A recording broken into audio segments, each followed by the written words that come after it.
ونعوذ بالله من شرور أنفسنا ومن سيئات أعمالنا ونعوذ بالله من شرور أنفسنا ومن سيئات أعمالنا من يهده الله فلا مضل له ومن يضلله فلا هادي له ونشهد أن لا إله إلا الله وحده لا شريك له ونشهد أن سيدنا ونبينا ومولانا محمدا عبده ورسوله صلى الله تعالى عليه وعلى آله وأصحابه وبارك وسلم تسليما كثيرا كثيرا أما بعد أعوذ بالله من الشيطان الرجيم بسم الله الرحمن الرحيم قل إن كنتم تحبون الله فاتبعوني يحببكم الله ويغفر لكم ذنوبكم ومن يطع الله ورسوله فقد فاز فوزا عظيما صدق الله العظيم قال النبي صلى الله تعالى عليه وسلم سباب المسلم فسوق وقتاله كفر وقال عليه الصلاة والسلام التائب من الذنب كمن لا ذنب له أو كما قال عليه الصلاة والسلام معزز علماء کرام اور محترم عزیز دوست اور بزرگوں، اب تبارک و تعالیٰ نے انسانوں کے ساتھ ایک خصوصی معاملہ فرمایا،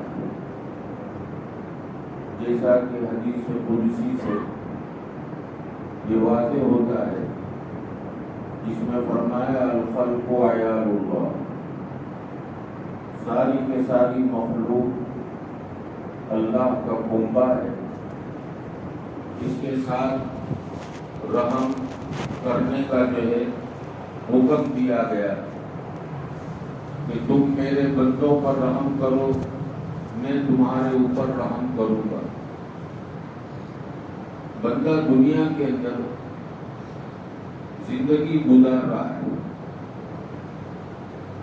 اب تبارک و تعالیٰ کے دو احکام، ایک تو احکام تکوینی اور ایک ہے احکام تشریعی۔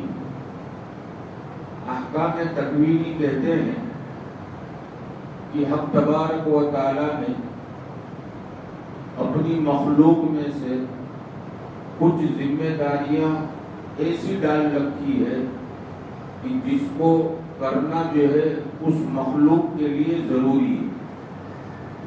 جیسے بھینس کی ذمہ داری ہے دودھ دینا، یہ احکام تکوینی کہ یہ تو کرنا ہی ہے۔ اب اگر آپ نے بھینس کو مارا یا جو ہے اس کو وقت پر چارہ نہیں دیا تو بھینس جو ہے آندولن نہیں کر سکتی کہ جاؤ آج میں بھی دودھ نہیں دوں گی، اس کو دینا ہی۔ چاند ہے، سورج ہے، ان کے اوپر ذمہ داری ہے، ڈیوٹی ہے کہ اس وقت پر نکلنا ہے اور اس وقت پر خود چھپ جانا ہے۔ اسی طریقے سے ہمارے بدن کے اندر بھی نعمتیں رکھی، آنکھ نعمت رکھی، اس کے اوپر حکم تکوینی یہ ہے کہ اس کا کام ہے دیکھنا۔ اب کوئی کہے کہ نہیں میں تو آج آنکھ سے بولنے کا کام کروں گا، پر نہیں، اس کا ذمہ داری یہ دیکھنا۔ اب کیا دیکھنا کیا نہیں دیکھنا، یہ احکام تشریع کہ نامحرم پر نظر نہ اٹھے، غلط جگہوں پر یہ آنکھ استعمال نہ ہو، موبائل میں بھی اگر استعمال ہو تو وہ چیزیں نہ آ جائے جس کا دیکھنا منع، کان کو ذمہ داری سپرد کی سننا۔ تو پھر یہ مثال سے آپ سمجھ گئے کہ کچھ ذمہ داریوں میں اللہ نے جو ہے مجبور کیا، اس کو کہتے ہیں احکام تکوینی۔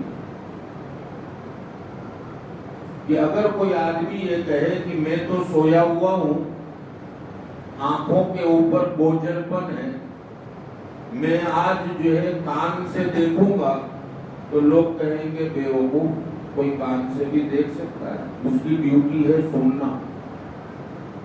تو پھر اب تبارک و تعالیٰ نے ہمارے ساتھ لا تعداد، جس کی کوئی گنتی نہیں ہو سکتی، اتنی نعمتیں رکھی، اور ساتھ ساتھ میں جو ہے رحم کا معاملہ بھی کیا۔ جگہ جگہ قرآن میں فرمایا ان اللہ غفور رحیم، اللہ بخشنے والا، رحم کرنے والا۔ کس اعتبار سے؟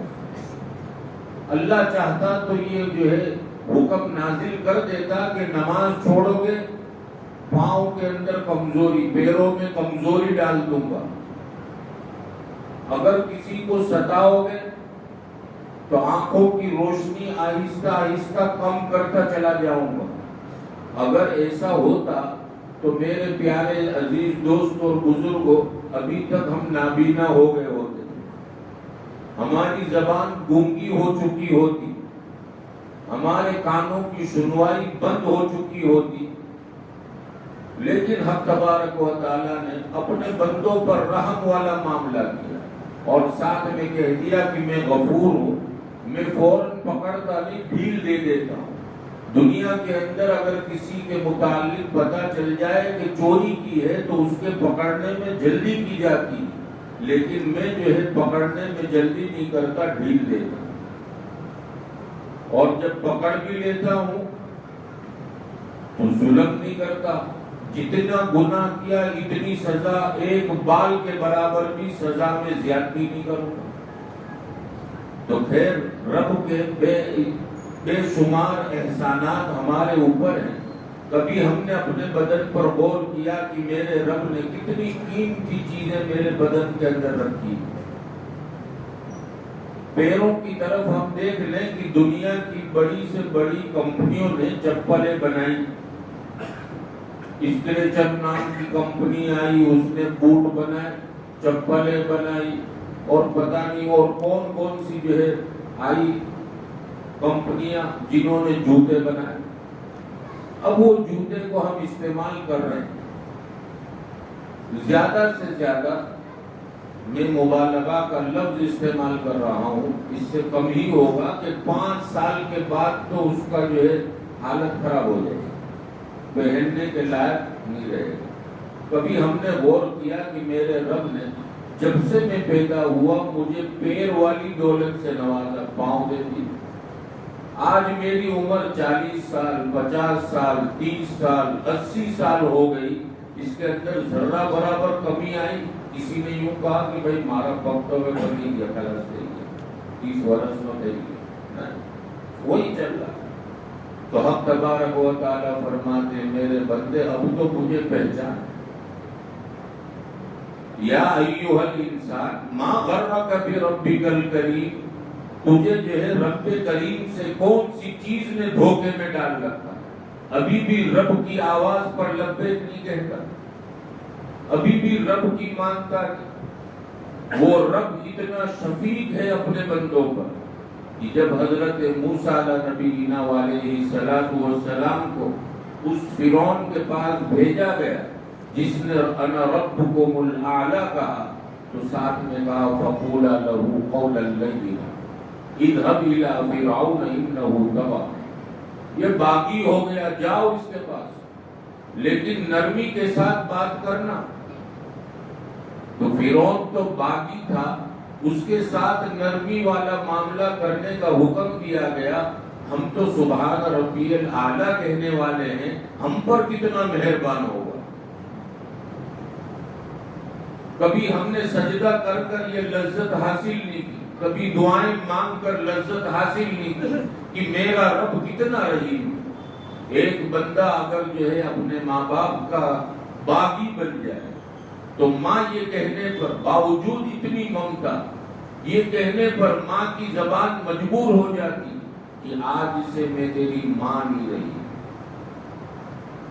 باپ جو ہے بچے کی بغاوت کو دیکھ کر گھر کا دروازہ اس کے لیے بند کر دیتا ہے، لیکن اتنے سارے گناہ کرنے کے باوجود جب بندہ رب کی پاس آتا ہے اور کہتا ہے یا اللہ یا رب غلطی ہو گئی معاف کر دیجئے، تو حق تبارک و تعالیٰ کی رحمت جوش میں آ جاتی اور فرماتے میرے بندے تجھے کوئی اپنائے نہ اپنائے، میں تو تجھے اپنا بندہ کہتا ہوں.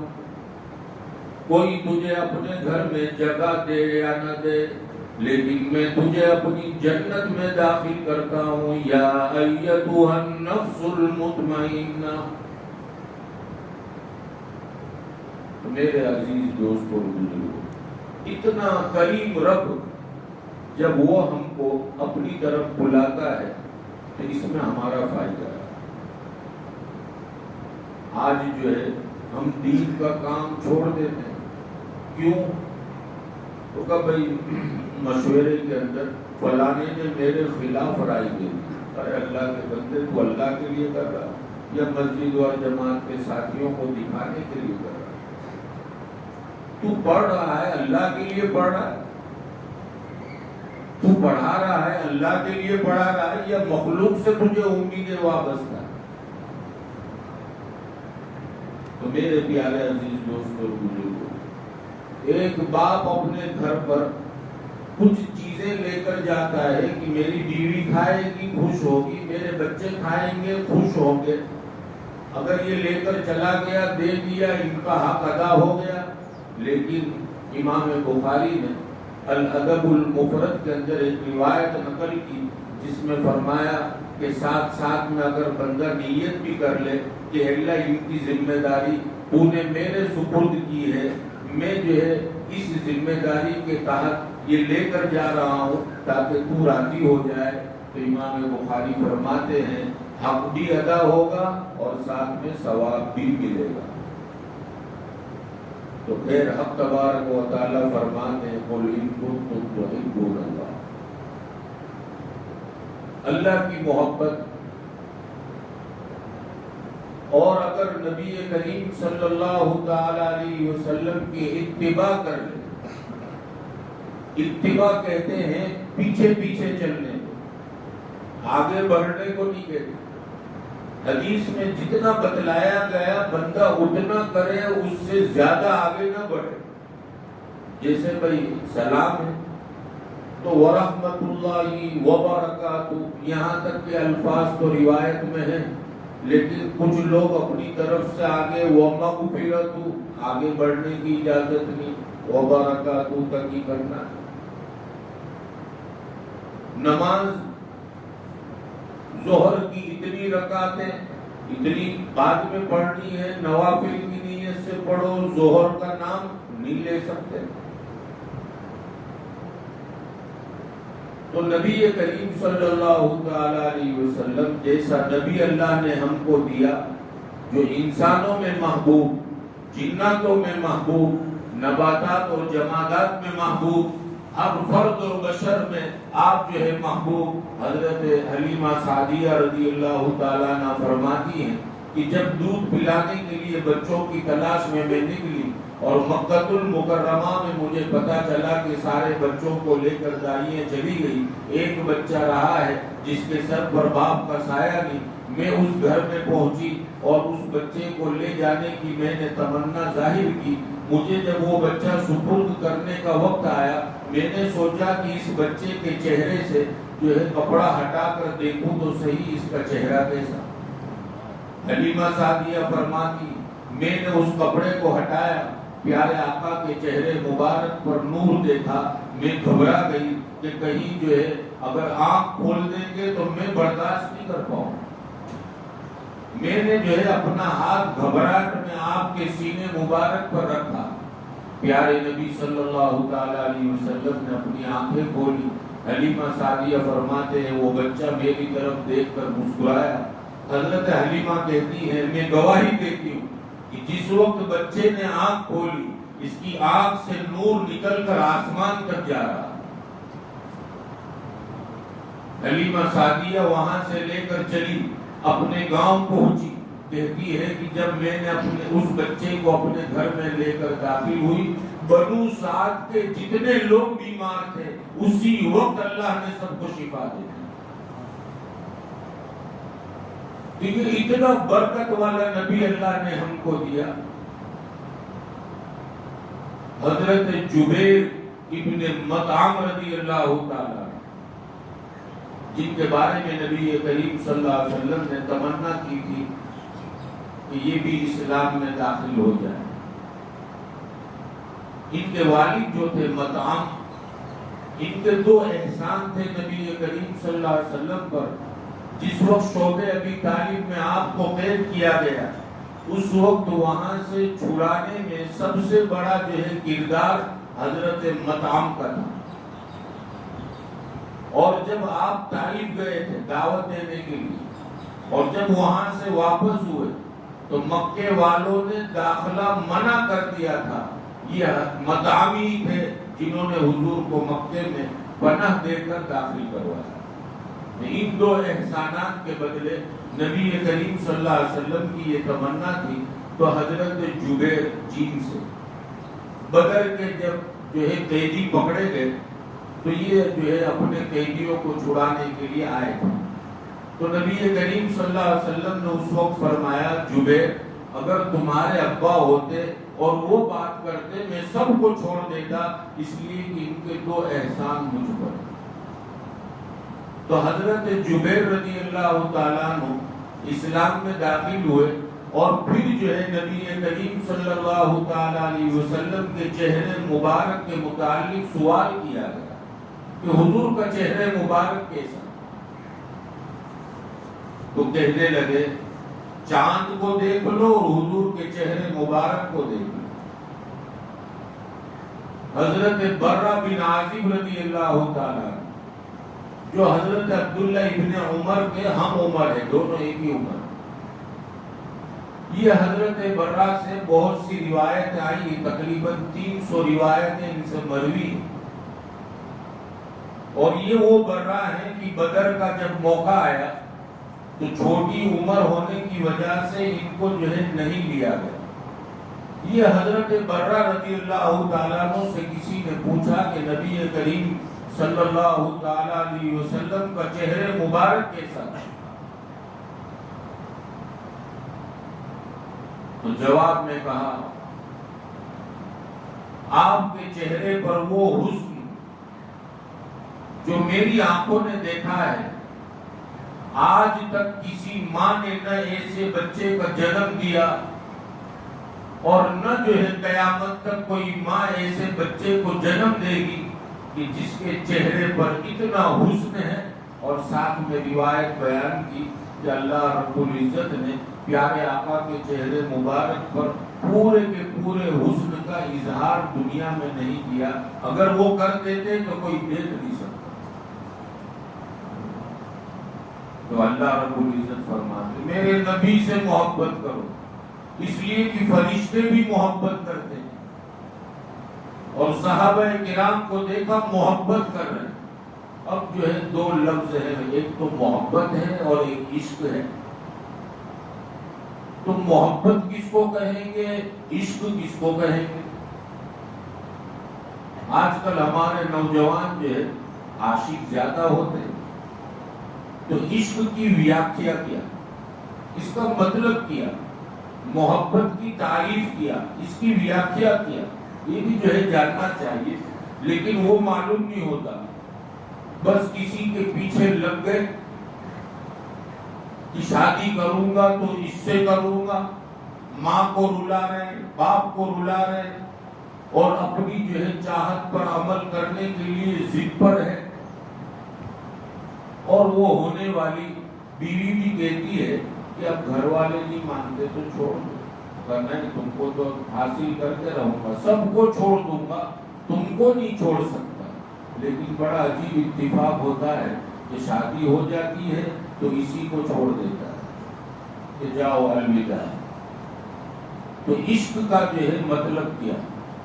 عشق کہتے ہیں کہ جس کے اندر خواہش اتنی ہو کہ اپنے محبوب کو کسی بھی حال میں پالے، اور یہ خواہش جنون تک پہنچ جائے، اس کو کہتے ہیں عاشق۔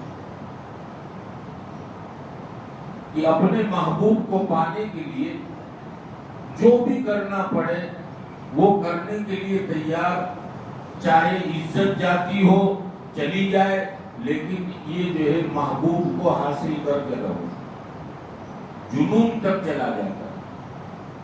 اسی لیے آپ قرآن کریم میں دیکھیں، پورے قرآن میں کہیں عشق کا لفظ نہیں ملے گا، محبت کے الفاظ ہیں، اور احادیث مبارکہ میں جہاں تک میری نظر پہنچی صرف ایک روایت ملی جس کے اندر عشق کا لفظ ہے، اور وہ کنز العمال میں ہے، باقی کہیں روایت میں بھی عشق والا لفظ نہیں ہے، محبت کا لفظ ہے۔ اب محبت کس کو کہتے ہیں؟ محبت کہتے ہیں کہ جو ہے اپنے محبوب کو راحت پہنچانے کے لیے جو ہے آدمی اس کی رضامندی کا خیال رکھ کر آگے بڑھتا ہے۔ بس مختصر دونوں میں فرق یہ کہ اس میں ہوش نہیں ہوتا اور اس میں ادب ہوتا ہے، وہاں جو ہے جنون کا غلبہ ہوتا ہے اور یہاں ادب کا غلبہ ہوتا ہے۔ اسی لیے آپ نے دیکھا ہوگا کہ جب آدمی کسی کی جو ہے خدمت میں لگ گیا کہ بھئی میں تو مولانا کا عاشق بن گیا، اب یہ جنون تک پہنچتا ہے، جس کی خدمت کرتا ہے اس کی پرواہ نہیں کرتے، اس کو تکلیف ہو کہ کچھ بھی ہو، دروازے کے باہر کھڑا ہے، کوئی بھی ملنے کے لیے آیا کہ مولانا ملے، ہمارو دل، کیونکہ عاشق ہے۔ جب مجھے میرے مولوی کے بغیر، میرے استاد کے بغیر نہیں چلتا، اس کو بیچارے کو کیسے چلے؟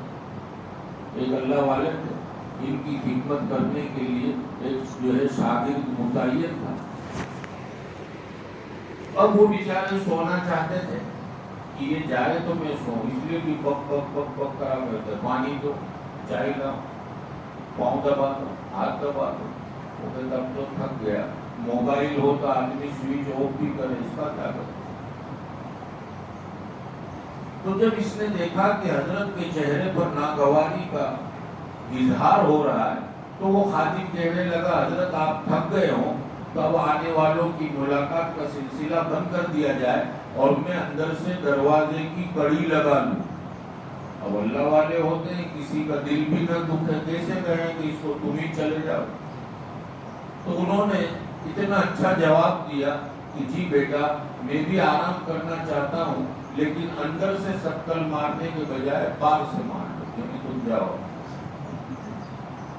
تو کبھی کبھی جو ہے آدمی عاشق بن جاتا ہے۔ حضرت عبداللہ ابن مسعود رضی اللہ تعالیٰ جن کے دل میں نبی کریم صلی اللہ علیہ وسلم کی محبت تھی، سفر میں آپ کی خدمتیں یہی انجام دیتے تھے، کھانے کا اور جو ہے جود مبارک اٹھانے کا، ہر چیز جو ہے حضرت عبداللہ ابن مسعود کے حوالے ہوتی تھی، لیکن یہ صحابہ کرام جو ہے محبت کرنے والے تھے، حضور کی راحت اور تکلیف کو سمجھ جاتے تھے۔ تو خیر وقت ہو چکا ہے، میں جس مقصد کے لیے بات شروع کی کہ ہم جو ہے آج اتنے سارے حالات سے گھرے ہوئے ہیں اور کس پر کیا کیا حالت چل رہے ہیں وہ آدمی خود جانتا ہے۔ اس وقت جو ہے تشریح کا وقت بھی دی، تو کبھی ہم نے سوچا کہ میں جو ہے اللہ کی نگاہ سے کہیں گر تو نہیں گیا جس کی وجہ سے آج میرے ساتھ ایسا ہو رہا ہے۔ تو حدیث شریف میں فرمایا سباب المسلم فسوق، مسلمان کو برا بھلا کہنے والا، مسلمان کو گالی دینے والا فاسق ہو جاتا ہے، اور مسلمان کو قتل کرنے والا جو ہے کفر تک پہنچ جاتا ہے۔ اب فاسق کا درجہ کون سا ہے؟ تو جو ہے زیادہ تر شرح نے یہ لکھا کہ کافر کے بعد فاسق، دوسرے نمبر پر یہ ہے، بہت ڈرنا چاہیے حضرت جو ہے میری زبان سے کیا نکل رہا ہے، اس کے بارے میں جو چاہا میں نے بول دیا، تانا تشنیع الزام تراشی، نہ معلوم کتنی برائی، اپنی بیوی کے بارے میں، اپنے بچوں کے بارے میں، اپنے رشتہ داروں کے بارے میں، علماء ائمہ مؤذنین سب کے متعلق میری زبان جو چاہتی ہے بول دیتی ہے۔ جب آدمی فاسق ہو جاتا ہے تو دینداری کے دائرے سے نکل جاتا ہے، اور جب دینداری کے دائرے سے نکلا اللہ کی رحمت والی نظر ہٹ جاتی ہے، اور اللہ نہ کرے کہیں غصے والی نظر ہو گئی، دنیا کے اندر ہم جو ہے بے چین اور بے قرار رہیں گے، کوئی ہم کو سکون نہیں دے سکتا سوائے حق تبارک و تعالیٰ کی ذات کے۔ اللہ مجھے ہم سب کو اس پر عمل کی توفیق عطا فرمائے۔